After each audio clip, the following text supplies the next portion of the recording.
3 mujeres desaparecidas en 3 ciudades diferentes durante 3 años consecutivos. Ninguna conexión aparente entre ellas. Diferentes edades, diferentes profesiones, diferentes círculos sociales. La policía de cada jurisdicción investigó de forma independiente, sin encontrar sospechosos viables. Los casos fueron archivados como desapariciones sin resolver.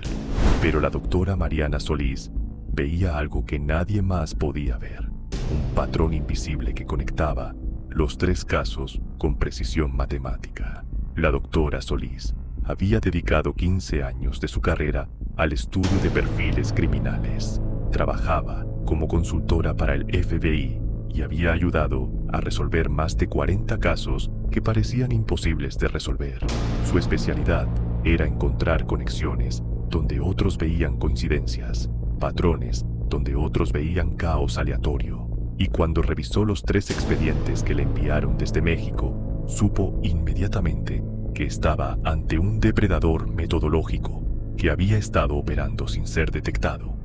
La primera víctima desapareció en Guadalajara en marzo de 2019. Patricia Mendoza, 32 años, contadora en una firma de auditoría, soltera, vivía sola en un departamento en zona residencial. Salió de su trabajo un viernes por la noche y nunca llegó a su casa. Su auto fue encontrado en el estacionamiento de un centro comercial a 15 kilómetros de su ruta habitual, sin señales de lucha, sin testigos, sin rastro alguno. La segunda víctima desapareció en Monterrey en marzo de 2020, exactamente un año después. Gabriela Torres, 28 años, diseñadora gráfica freelance, soltera, vivía sola en un departamento pequeño. Salió a correr una mañana de sábado y nunca regresó. Sus pertenencias fueron encontradas en un parque a 10 kilómetros de su ruta habitual de ejercicio, sin señales de lucha, sin testigos, sin rastro. La tercera víctima desapareció en Ciudad de México en marzo de 2021, nuevamente un año después. Alejandra Ruiz, 35 años, arquitecta independiente, soltera, vivía sola. Salió de una reunión con clientes un jueves por la tarde y nunca llegó a su siguiente cita programada. Su auto fue encontrado en un estacionamiento subterráneo a 20 kilómetros del punto de su última ubicación conocida, sin señales de lucha, sin testigos, sin rastro. La hermana de Alejandra era criminóloga y había notado similitudes perturbadoras cuando investigó por su cuenta. Contactó a la doctora Solís con los 3 expedientes completos y la perfiladora comenzó su análisis sistemático con lo que llamaba el método de superposición. Las similitudes no eran coincidencia, eran firma criminal. Primero el timing. Las 3 desapariciones ocurrieron en marzo, específicamente entre el 15 y el 20 de marzo. La probabilidad de que 3 desapariciones aleatorias ocurrieran en la misma ventana de 5 días en años consecutivos era estadísticamente insignificante. Esto era absolutamente intencional. Segundo, el perfil de las víctimas. Las 3 eran mujeres profesionales independientes. Las 3 vivían completamente solas. Las 3 estaban solteras sin relaciones cercanas. Las 3 tenían entre 28 y 35 años. Las 3 tenían rutinas predecibles que las hacían vulnerables. El depredador no elegía al azar, seleccionaba con criterios específicos. Tercero, el método de desaparición. Las 3 fueron tomadas en transición, entre un punto A y un punto B, en momentos donde nadie las esperaba inmediatamente. Sus vehículos o pertenencias fueron encontrados lejos de sus rutas habituales. Esto indicaba que el depredador las interceptaba y trasladaba rápidamente. Si deseas descubrir más casos donde el análisis de patrones revela conexiones que la policía pasa por alto, suscríbete al canal. Cada semana exploramos cómo los perfiladores criminales descifran las firmas invisibles de los depredadores. La doctora Solís construyó su perfil preliminar del sospechoso desconocido. Hombre, entre 35 y 45 años de edad, inteligencia superior al promedio, probablemente con educación universitaria completa. trabajo que le permite viajar entre ciudades sin levantar sospechas, posiblemente en ventas, consultoría o algún trabajo similar, organizado y extremadamente metódico en su planificación, paciente, capaz de planificar con un año de anticipación. Probablemente tuvo un evento traumático o significativo en marzo que ahora ritualiza a través de sus crímenes, pero necesitaba más datos concretos. Los expedientes policiales eran superficiales e incompletos. Faltaban detalles cruciales que podrían revelar la identidad del depredador. La doctora decidió viajar personalmente a las 3 ciudades y entrevistar a las familias y conocidos de las víctimas. Lo que descubriría en esas entrevistas transformaría completamente su comprensión del caso. En Guadalajara, habló con la madre de Patricia, una mujer devastada que no había dejado de buscar a su hija en 3 años. Le mencionó algo que no estaba en ningún informe policial. 2 semanas antes de desaparecer, Patricia había comentado que sentía que alguien la observaba constantemente. Había notado el mismo auto estacionado cerca de su trabajo varios días seguidos, un sedán gris. La policía había descartado esto como simple paranoia sin investigar más.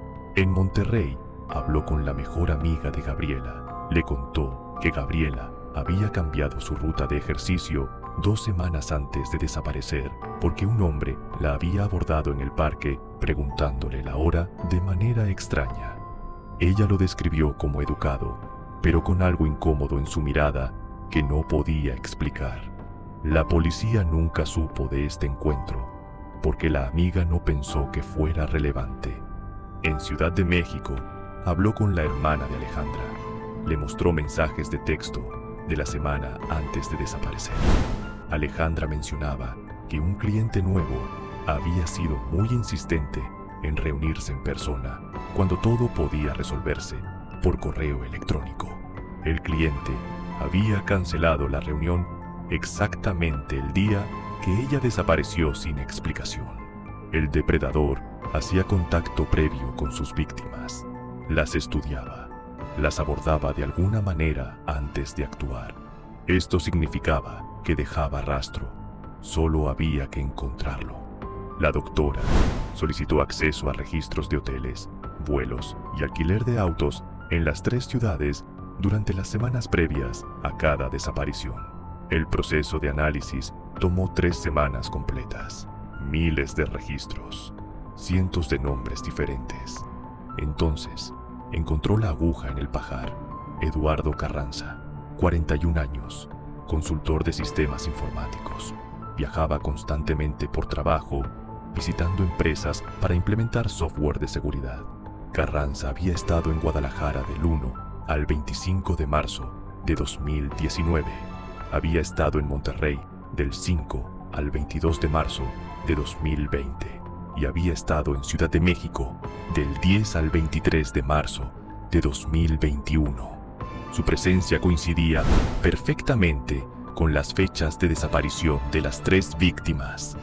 Dale like si estás siguiendo cómo la doctora Solís está conectando puntos que 3 departamentos de policía diferentes pasaron por alto durante años. El patrón del depredador se vuelve más claro con cada detalle revelado. Pero coincidencia geográfica no era prueba suficiente. La doctora revisó las empresas donde Carranza había trabajado durante esas fechas y encontró la conexión absolutamente devastadora. En Guadalajara había implementado software en la firma de auditoría donde trabajaba Patricia Mendoza. Tuvo acceso al edificio durante 3 semanas completas. Pudo estudiar sus horarios y rutinas desde adentro, sin levantar sospechas. En Monterrey, había trabajado para una agencia de publicidad que había contratado servicios de diseño de Gabriela Torres como freelance. Tuvo acceso a su información de contacto y calendario de entregas. En Ciudad de México, había sido contratado por una constructora que era cliente frecuente del despacho de arquitectura donde Alejandra Ruiz trabajaba. Nuevamente, tuvo acceso indirecto a información sobre ella. El depredador encontraba víctimas a través de su trabajo legítimo Usaba su posición como consultor para identificar mujeres que cumplían su perfil específico. Las estudiaba durante semanas sin que nadie sospechara y actuaba en su ventana ritual de marzo cuando estaba listo. La doctora Solís contactó al FBI y a la Policía Federal Mexicana con sus hallazgos detallados. Pero marzo de 2022 estaba a solo 6 semanas de distancia. Decidieron monitorear a Carranza discretamente mientras se acercaba la fecha crítica. Carranza vivía en Querétaro cuando no viajaba. Casa modesta, en vecindario tranquilo. Vecinos lo describían como callado y educado. Viajaba frecuentemente, pero eso era completamente normal para un consultor. Nadie sospechaba absolutamente nada de él. La vigilancia comenzó el 1 de febrero. El 15 de febrero recibió un contrato de una empresa en Puebla para implementar sistemas durante marzo. El patrón se repetía exactamente. Los investigadores identificaron 4 posibles víctimas potenciales en esa empresa. Mujeres profesionales, solteras, viviendo solas, entre 25 y 40 años. Todas recibieron protección discreta, sin saber por qué razón. Carranza llegó a Puebla el 28 de febrero. El 5 de marzo mostró interés particular en Valeria Ortiz del Departamento de Recursos Humanos, 30 años, soltera, vivía sola, cumplía el perfil perfectamente. El 10 de marzo fue visto estacionado cerca del edificio de departamentos de Valeria por 2 horas sin salir del vehículo. Fase de vigilancia confirmada. El depredador había seleccionado a su próxima víctima. Los investigadores enfrentaban una decisión difícil: arrestarlo ahora por acoso con sentencia menor, o esperar hasta que intentara actuar asegurando condena por los 3 casos anteriores. Decidieron esperar con Valeria bajo protección constante las 24 horas. El 15 de marzo llegó, inicio de la ventana ritual. Carranza intensificó su vigilancia obsesiva. Fue visto cerca del gimnasio de Valeria, del supermercado donde compraba, del café donde desayunaba los fines de semana. El 18 de marzo no se presentó a trabajar. Llamó enfermo. Los agentes lo localizaron estacionado cerca del trabajo de Valeria desde las 6 de la mañana, maleta en el asiento trasero, guantes de látex en la guantera, jeringa con sedante en el bolsillo. Había llegado el momento. Valeria salió del trabajo a las 7 de la noche. Carranza la siguió a pie, manteniendo distancia calculada. Los agentes se posicionaron estratégicamente. Cuando ella llegó a su auto, él aceleró el paso sacando la jeringa. Lo interceptaron a 3 metros de ella, derribado al suelo antes de poder reaccionar. La jeringa rodó por el pavimento. Eduardo Carranza fue esposado mientras repetía que todo era un malentendido terrible. Suscríbete para conocer más casos donde perfiladores criminales identifican patrones que permiten atrapar depredadores antes de que actúen nuevamente. El registro de su casa en Querétaro reveló horrores que nadie anticipaba. En un sótano secreto detrás de una pared falsa, encontraron pertenencias de las 3 víctimas anteriores, fotografías perturbadoras, diarios detallados documentando cada fase de su cacería metódica.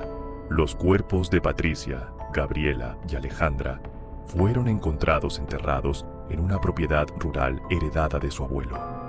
Las familias finalmente tuvieron respuestas después de años de incertidumbre agonizante. Eduardo Carranza fue condenado a 3 cadenas perpetuas consecutivas sin posibilidad de libertad condicional. Durante el juicio permaneció completamente impasible. No mostró remordimiento alguno. Los psiquiatras determinaron que sabía exactamente lo que hacía. Era un depredador organizado y metodológico que elegía víctimas calculadamente. La doctora Solís testificó como experta, explicando al jurado cómo el análisis de patrones había conectado casos que 3 jurisdicciones diferentes habían fallado en relacionar durante años. Su metodología fue estudiada posteriormente por academias de policía como ejemplo de perfil criminal efectivo. El caso impulsó reformas importantes. Se creó una base de datos nacional de desapariciones con parámetros que automáticamente alertan cuando casos en diferentes ciudades muestran similitudes significativas. Un sistema diseñado para prevenir que otro depredador opere en las sombras durante años sin ser detectado.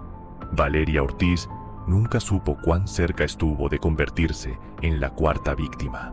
Hoy trabaja como voluntaria en una organización que apoya a familias de personas desaparecidas.